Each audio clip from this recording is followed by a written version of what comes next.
Saúde em Foco, com Luiz Fernando Correia.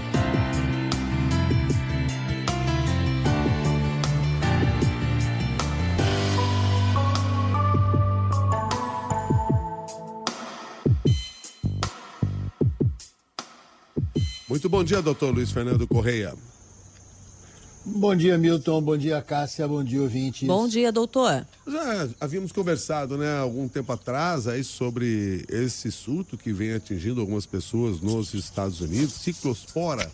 E a situação agora ela começa a ficar mais grave? Não, Milton, o que a gente tem é o seguinte, o surto continua, e eu vou falar sobre os números daqui a pouquinho. Agora, o estado de Michigan, que é o epicentro do pior desses surtos, confirmou 2 mortes associadas ao surto da ciclosporíase, que é uma infecção por um parasita, né? Importante é o seguinte, essas 2 pessoas já eram pessoas que tinham problemas de saúde pré-existentes. A ciclosporíase como até o próprio nome já tem sido usado alguns nomes esquisitos, diarreia explosiva, enfim, diarreia aquosa. As pessoas, infelizmente, que têm problemas de saúde prévios podem sofrer um quadro de desidratação grave e aí precisar ser internada e falecer por causa dessa complicação. Então não é dizer que ela morreu da ciclosporíase, mas morreram provavelmente por complicações de uma desidratação sobre uma doença prévia. O problema é que o desmonte, a gente já falou disso, infelizmente vamos ter que falar de novo, né? O desmonte da estrutura de vigilância epidemiológica, de vigilância sanitária que foi feita pela administração Trump, tem a conta chegando. Existia um departamento que fazia a fiscalização dessa doença, acompanhava a circulação desse e de outros parasitas, e isso foi desmontado pelo brilhante Robert Kennedy Jr., né? E aí tinha que acontecer, no ano seguinte, foi desmontado em 2025, estourou esse problema esse ano. Então, por conta de não ter mais um departamento para consolidar dados, acompanhar a circulação do parasita, você tem 3 contagens, pelo menos, circulando no país aqui nos Estados Unidos.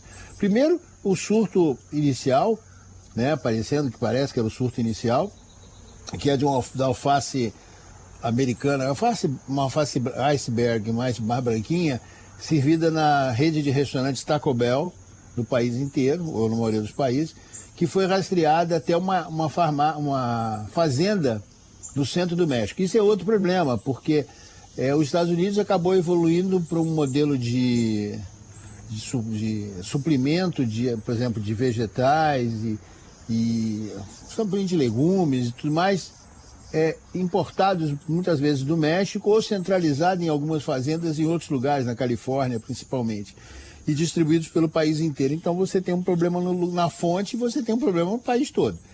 Então esse surto, o número desse surto ligado a essa fazenda Taylor Farms é de 1.947 pacientes, com 98 hospitalizações em 9 estados.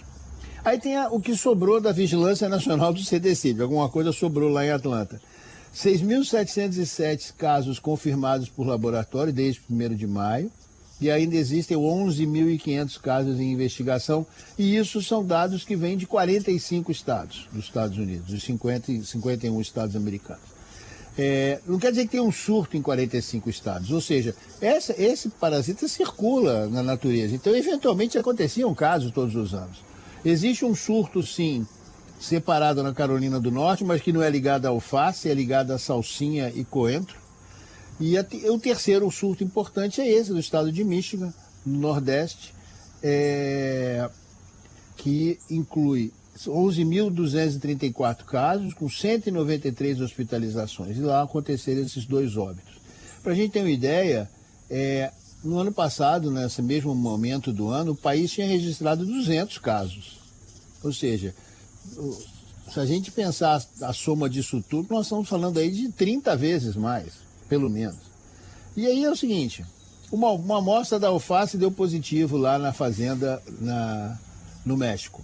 Dias depois, o FDA disse, não, era um falso positivo. Mas manteve o recolhimento da suspensão, recall dessa alface que veio de lá. O problema é que o que se comprovou foi que, embora eventualmente naquela amostra que foi para o laboratório pode não ter dado positivo de verdade, a história epidemiológica, ou seja, a entrevista com os pacientes, como é feita a investigação de um surto, né? Investiga-se, conversa com o paciente, onde é que você comeu, onde é que você foi, o que aconteceu, quem foi com você conversa com as pessoas e acaba chegando ao link. É uma investigação exatamente igual à investigação criminal, para se entender. E aí, podem não ter achado o parasita numa das amostras. Agora, você imagina uma fazenda que produz para o país inteiro, né, nos Estados Unidos, que pelo menos exporta para 45 estados diferentes. É aquele negócio, né? Aqui tem a facilidade, entre aspas, daquelas saladinhas que já vem pronta no saquinho, né? É aí que está o problema, porque se na fonte tiver uma contaminação, aquilo vai se espalhar para todo mundo que recebeu aquele produto, né? E é o seguinte, o CDC explica que esse parasita é um parasita difícil de matar depois que ele contamina um alimento. Desinfecção de rotina, ou seja, aquele banho com água com cloro, sanitizante aqui, tem umas coisas que você usa em spray para poder limpar as folhas, dificilmente matam esse parasita. Lavar bem ajuda, mas não elimina. Você teria que cozinhar isso. Ninguém cozinha alface, né, gente? Então a coisa complica. O controle não está na pia, o controle tem que estar na cadeia de produção. E aí é isso, gente. A agência britânica já registrou 67 casos em pessoas que viajaram aos Estados Unidos e voltaram para o Reino Unido, entre abril e julho. Vamos lembrar que já teve a Copa do Mundo no meio para atrapalhar, né?